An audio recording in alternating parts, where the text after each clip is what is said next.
Hi friends, అందరికీ నమస్కారం అండి. తెలంగాణ రాష్ట్ర వ్యాప్తంగా ఉన్నటువంటి ఆసరా పెన్షన్ లబ్ధారులకు ప్రభుత్వం నుంచి తాజాగా మరొక అప్డేట్ అయితే వచ్చిందండి.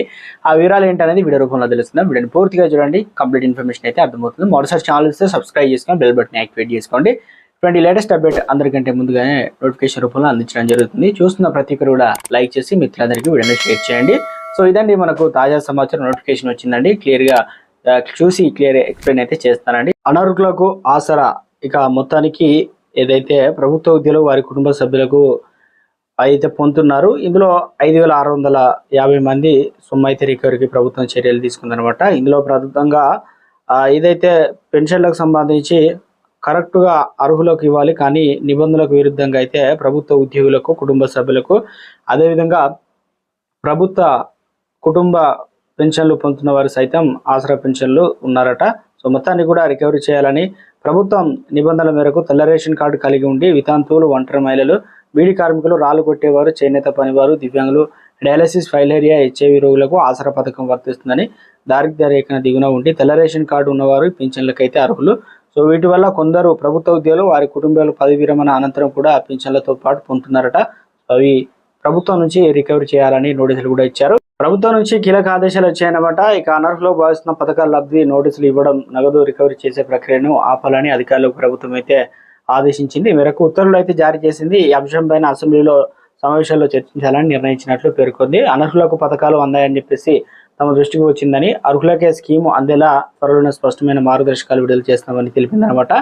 గుడ్ న్యూస్ ఏంటంటే ఇప్పటి వరకు నోటీసులు రికవరీ చేయాలని చెప్పేసి ఉన్నారు కదా, అందులో కొన్ని పొరపాట్ల వల్ల కూడా నిజమైన లబ్ధిదారులకు మళ్ళీ తిరిగి కట్టాల్సిన పరిస్థితి ఉంది. కాబట్టి నిజంగా అనర్హులకు మాత్రమే తొలగించాలి, స్ట్రిక్ట్గా రూల్స్ అయితే ఫాలో అయితే చేయాలి. దీనికి సంబంధించి ఇక నుంచి ఇప్పటి వరకు ఏదైతే వచ్చాయో రికవరీ నోటీసులు అవన్నీ కూడా ఎక్కువగా వాటిపైన ప్రభుత్వం ఆపాలని కూడా తెలియజేసిందనమాట. సో సీఎం రేవంత్ రెడ్డి ఇందులో ప్రధానంగా ఆసరా పెన్షన్ నుంచి డబ్బులు విడుదల ఎప్పుడవుతాయని చెప్పేసి అందరూ కూడా భావిస్తున్నారు. ఇప్పటికే తెలంగాణలో కొత్త పెన్షన్లకు సంబంధించి కూడా ప్రభుత్వం నుంచి లీకులు అయితే వస్తున్నాయి అన్నమాట. ఆసరా పెన్షన్ల డబ్బులు అనేది పెంచిన డబ్బులు అయితే పెంచారు కాబట్టి త్వరలోనే విడుదల చేయబోతున్నారు. మొత్తం మీద అయితే వృద్ధులకు, వితంతులకు 4,000 రూపాయలు, దివ్యాంగులకు 6,000 రూపాయలు అయితే ఇస్తున్నారు. అవి కూడా త్వరలోనే ఇస్తామని చెప్తున్నారు కాబట్టి ఒక డేటు టైం అనేది పర్టికులర్గా లేదు. సో ఈ నెలలోనే ఇస్తామనే వార్తలు అయితే వినిపిస్తున్నాయి. తెలంగాణ రాష్ట్రంలో మరో డిమాండ్ అయితే వినిపిస్తుందండి. ఇప్పటికే ఆంధ్రప్రదేశ్లో అయితే పూర్తి స్థాయిలో వైకల్యం కలిగిన వారికి 15,000 రూపాయలు, దీర్ఘకాలిక వ్యాధిగ్రస్తులు 10,000 రూపాయలు అందిస్తున్నారు. అక్కడ అప్పుల్లో ఉన్నా కూడా రాష్ట్రం అయితే పూర్తిగా మంచానికి పడిన వారు, పూర్తిగా లేవలేని స్థితిలో ఉన్న వారికి ఇవ్వడం వల్ల వారి రుణపడి ఉంటారు. ఎందుకంటే తెలంగాణలో అయితే మరి ధనిక రాష్ట్రం భారతదేశంలో అని చెప్తున్నారు కాబట్టి దీనికి ఆదాయం కూడా ఎక్కువనే ఉంటుంది రాష్ట్రంలో. ఎందుకంటే ఐటీ సెక్రటరీ, ఇటు మెట్రోలు అధిక ఆదాయం కూడా ఆర్జన వస్తుంది కాబట్టి. ఇక దీంట్లో ప్రధానంగా వ్యాధిగ్రస్తులు అయితే ఉన్నారు. డయాలసిస్ ఉన్న వ్యాధిగ్రస్తులు లేవలేని స్థితిలో ఉంటారు, వారి ఖర్చులు ఎక్కువగా ఉంటాయి. ఇక దాంతోపాటు తలసేమియా వ్యాధిగ్రస్తులు కూడా లేవలేని స్థితిలో ఉంటారు. ఇక ప్రమాదాల్లో వెన్నుపూస ఇరిగిన వారు,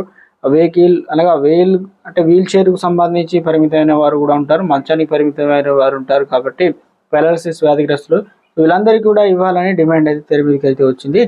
అక్కడ అమలు చేసినప్పుడు ఇక్కడ కూడా అమలు చేయాలని దీన్ని ఏదైతే బీఆర్ఎస్ ఉన్నటువంటి నేతలు కూడా పట్టించుకొని ప్రభుత్వంపై ఒత్తిడి తేవాలని కూడా అంటున్నారు. మొత్తం ఏదైతే ఇలా జరిగితే చాలా మందికి బెనిఫిట్ అయితే జరుగుతుంది. ఇక కొత్త పెన్షన్లు, ఆసరా పెన్షన్లకు సంబంధించి ఇప్పటికే ఇస్తామనే విధంగా ఒక లీకులు అయితే వస్తున్నాయి. అనర్హులను తొలగిస్తున్నారు కాబట్టి త్వరలోనే కొత్త పెన్షన్లు, అదేవిధంగా పెంచిన పెన్షన్లు కదలికైతే ఏర్పడింది. మొత్తాన్ని మీద మనకు ఈ నెల 24 తారీఖున బడ్జెట్ అయితే ప్రవేశపెట్టబోతున్నారు. ఆ లోపు మనకు ప్రభుత్వం అయితే ఏదైనా ఒక గుడ్ న్యూస్, అంటే కొత్త పెన్షన్లు ఇస్తామా లేదా పెంచిన పెన్షన్లు ఇస్తామా, బడ్జెట్లో ఎంత పెట్టారు ఏందనేది మనకు వివరాల బట్టి తెలుస్తుంది అనమాట. ఈ నెల పెన్షన్లు 6,000 రూపాయలు అందిస్తారా, లేదంటే 4,000 రూపాయలు పాత నెలలాగా అందిస్తారా అనేది మనకు పూర్తి స్థాయిలో సమాచారం అయితే అందుతుంది.